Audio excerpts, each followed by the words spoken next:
Musique inspirante et douce en arrière-plan.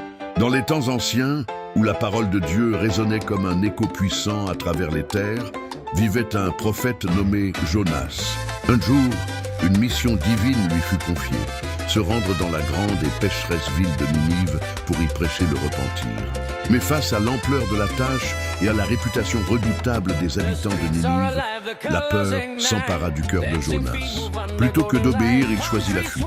Il se précipita vers le port de Jopé, trouva un navire en partance pour Tarsis, à l'opposé de sa destination, et s'embarqua, pensant pouvoir échapper à la présence de Dieu. Alors que le navire voguait sur les eaux tranquilles, une tempête d'une violence inouïe se déchaîna soudainement.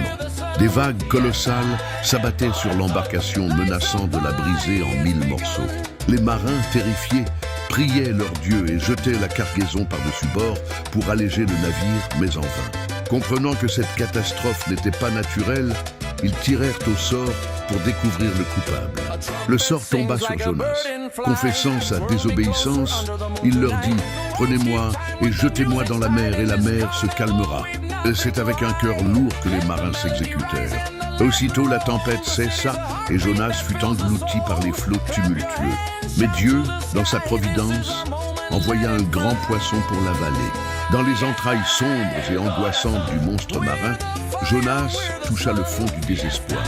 C'est là, dans les profondeurs de l'abîme, qu'il se tourna enfin vers Dieu. Il pria avec ferveur, reconnaissant sa faute et implorant le pardon divin. Sa prière était un cri de repentance sincère, une promesse renouvelée d'obéissance. Après 3 jours et 3 nuits passées dans ce séjour improbable, un temps symbolique de mort et de résurrection, Dieu ordonna au poisson de rejeter Jonas sur la terre ferme. Sain et sauf, le prophète se retrouva sur le rivage, transformé par cette épreuve. Ayant appris sa leçon, Jonas se leva et obéit sans plus tarder.